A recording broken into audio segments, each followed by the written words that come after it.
Welcome to our channel. నేను మీ Prashanth. Director Prashanth Neel, hero NTR కాంబినేషన్లో అయితే ఒక మూవీ వస్తుందన్న విషయం ప్రతి ఒక్కరికి తెలిసిందే. అయితే ఈ క్రమంలో ఎన్టీఆర్ గారు 14 కేజీలు అయితే తగ్గినట్లు చాలా వైరల్గా మారింది ఇప్పుడు సోషల్ మీడియాలో. అసలు ఇది ఎంతవరకు నిజం? సో ఇంతకుముందు గతంలో కూడా ఏదైనా మూవీ కోసం ఇలా తగ్గాడా? సో దీని గురించి అయితే మాట్లాడేందుకు ప్రస్తుతం మనతో పాటు అయితే సీనియర్ జర్నలిస్ట్ యజ్ఞమూర్తి గారు ఉన్నారు. Hi sir. నమస్తే ప్రశాంత్. సార్, ఈ మన ఎన్టీఆర్ గారు ఇప్పుడు 14 కేజీలు తగ్గాడని చెప్పేసి చాలా వైరల్గా మారింది. ఇది ఎంతవరకు నిజం అంటారు? అంటే నిజంగానే ఒక మూవీ కోసం ఇంత ఎఫర్ట్ పెట్టారంటారా? సో ప్రస్తుతం అతను అంటే ఆ జిమ్లో పర్సనల్ ట్రైనర్ తోటి వర్కౌట్ చేస్తున్నటువంటి స్టిల్స్ కానివ్వండి, చిన్న గ్లిమ్సెస్ కానివ్వండి, ఇప్పుడు సోషల్ మీడియాలో వైరల్గా మారుతూ ఉన్నాయి. అది కూడా ప్రశాంత్ నీల్ సినిమా కోసం అతను బరువు తగ్గుతున్నాడు, మరింత ఫిట్గా తయారవుతున్నాడు అని చెప్పేసి తెలుస్తూ ఉంది. ఇప్పటికైతే 14 కిలోలు ఆల్రెడీ తగ్గాడు అని చెప్పేసి ఒక వార్త వినిపిస్తూ ఉంది. సో అంటే అంతగా ఆ క్యారెక్టర్ కోసం శ్రమిస్తూ ఉన్నాడు. మనకు తెలుసు ప్రశాంత్ నీల్ సినిమాలో హీరో అంటే ఖచ్చితంగా మంచి ఫిట్నెస్ తోటి ఉండాల్సిందే. సో అది వరకు కేజీఎఫ్ అనే సినిమాకు ముందు యష్ కనిపించిన తీరు వేరు, ఆ కేజీఎఫ్ నుంచి యష్ కనిపిస్తున్నటువంటి తీరు వేరు. సో అట్లాగే దీంట్లో చూస్తే సలార్లో చూస్తే ప్రభాస్ ఎలా కనిపించాడో మనం చూసాం. సో అలా ఆ లుక్ కావాలా, మంచి ఫిట్నెస్ తోటి.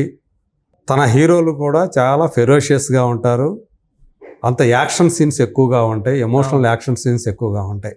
సో దానికి తగ్గట్టుగా మరి హీరో రూపం కూడా కనిపించాలి, ఆకారం కూడా కనిపించాలి. అందుగురించి ఆ క్యారెక్టరైజేషన్ తగ్గట్టుగా అతని రూపం కూడా ఉండటం కోసం టాస్క్ ఇస్తాడు హీరోలకు తను. సో దానికి తగ్గట్టే వాళ్ళు కూడా సో నువ్వు ఇంత బరువు తగ్గాలి, అలాగే ఫిట్గా కనిపించాలి, సో నీ కండలు కనిపించాలి. కండలు అంటే బాగా బలిష్టంగా కనిపించడం కాదు, బరువు తగ్గాలి, ఫిట్గా ఉన్నాడురా, ఒక 100 మందిని కొట్టినా కొడతాడు వీడు అన్నట్లుగా కనిపించాలి చూడటానికి. సో అలాంటి దానికోసమే, అలాంటి శరీరాకృతి కోసమే ఎన్టీఆర్ ప్రస్తుతం కృషి చేస్తున్నాడు అని చెప్పేసి మనకి తెలుస్తూ ఉంది. ఫస్ట్ షెడ్యూల్ అయిపోయింది ఆ సినిమా సంబంధించి. సో వర్కింగ్ టైటిల్ అయితే డ్రాగన్ అని చెప్పేసి మనం అంటున్నాము. కాకపోతే ఆ పేరు ఉండకపోవచ్చు, ఎందుకంటే రీసెంట్గానే డ్రాగన్ అనే సినిమా మన ముందుకు వచ్చింది. ప్రదీప్ రంగనాథన్ అని చెప్పేసి అతను చేశాడు తమిళ్లో. తెలుగులో దాన్ని రిటర్న్ ఆఫ్ ద డ్రాగన్ పేరుతో రిలీజ్ చేస్తే మంచి విజయం సాధించింది. సో అందు గురించి ఇప్పుడు ఆ డ్రాగన్ అనే టైటిల్ ఉంటుందా లేదా, దానికి ఇంకేదైనా ముందు జోడిస్తారా, జూనియర్ ఎన్టీఆర్స్ డ్రాగన్ అనో ఇంకోటి ఏదో ఒకటి పెడతా ఉంటారు కదా, మరి అది తెలియదు. కానీ బట్ ఇది జూనియర్ ఎన్టీఆర్ మాత్రం ఈ సినిమా మీద చాలా హోప్ పెట్టుకున్నాడు. దేవర తర్వాత తను చేస్తున్నటువంటి సినిమా ఇదే. సో దేవర కూడా దాని మీద పెట్టుకున్న అంచనాలు చాలా వరకు కూడా దాని దగ్గరకు వెళ్ళింది. సో ఇంకా ఎక్కువ హిట్ అవ్వాల్సిన సినిమా, కానీ ఆ క్యారెక్టరైజేషన్స్, ఆయన జూనియర్ ఎన్టీఆర్ తెర మీద కనిపించిన విధానంతో కొంచెం ఫలితం అనేది కొంచెం తగ్గింది. అది ఇప్పుడు ఏదైతే దానికి 450 కోట్లు గ్రాస్ వచ్చిందో అది ఇంకా 600 కోట్లు 700 కోట్లు రావాల్సినటువంటి సినిమా అన్న అభిప్రాయాన్ని విశ్లేషకులు అందరూ కూడా వ్యక్తం చేస్తూ వచ్చారు. సో ఇప్పుడు ఇది ప్రశాంత్ నీల్తో అతనికి ఆ సమస్య లేదు. ప్రశాంత్ నీల్ తెర మీద మొత్తం హీరోనే కనబడతాడు మనకు. ఎక్కడ ఎలివేషన్స్ ఇవ్వాలో హీరోకి అలా ఎలివేషన్స్ ఇచ్చేటువంటి డైరెక్టర్ కాబట్టి అతని ప్రశాంతంగా తను ఏం చెప్తే అది చేసుకోబోతున్నాడు ప్రశాంత్ నీల్ చెప్పినట్టుగా. ఇదివరకు ఇదే తరహాలో ఒక సినిమా కోసం అతను చాలా కష్టపడ్డాడు. మొదట్లో మనకు తెలుసు చాలా బొద్దుగా ఉండేవాడు. అవును, ఇప్పుడు Rajamouli cinema student number 1 Simhadri సినిమాలు చేసేటప్పటికి చాలా బొద్దుగా ఉండేవాడు. రాఖీ మూవీలో చూసుకున్నా, రాఖీలో చాలా అప్పుడు బొద్దుగా ఉండాడు. అలాంటి వాడిని ఒక్కసారిగా రాఖీ సినిమా గుర్తు చేశారు, అక్కడి నుంచి యమదొంగ అనే సినిమా చేశాడు. అవును, అందులో బక్కగా అయిపోయాడు. దానికోసం ఎట్టి పరిస్థితుల్లో నువ్వు నాకు ఇట్లా కనపడకూడదు ఈ సినిమాకి, ఎందుకంటే నువ్వు చిరుతలాగా పరిగెత్తాలి. కాబట్టి నువ్వు బొద్దుగా ఉంటే చిరుతను నేను చూపిస్తే అది వర్కౌట్ అవ్వదు.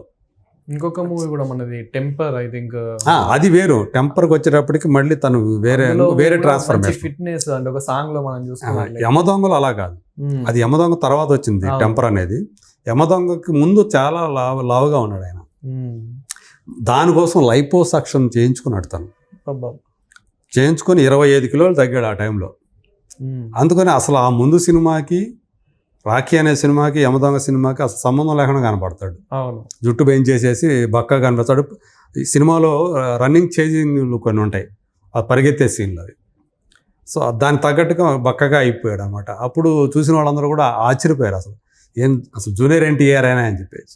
అంటే కొంచెం ఆ ఫీచర్స్ కూడా, ఫేస్లో కొంచెం ఫీచర్స్ కూడా కొంచెం చేంజెస్ వచ్చినాయి లైపోసక్షన్ చేయించుకోవటం వల్ల. సో ఏదేమైనప్పటికీ కూడా అంత బక్కగా మారిపోవటం అనేది అప్పుడు ఆ సినిమాకి నిజంగానే ప్లస్ అయింది. దానికి తగ్గట్టుగా అంతకుముందు ఫ్లాపుల్లో ఉన్నవాడు ఆ సినిమాతోటి మళ్ళీ మంచి సూపర్ హిట్ లైమ్ లైట్లోకి మళ్ళీ, అంటే మీన్స్ సక్సెస్ బాటలోకి వచ్చాడని చెప్పాలి.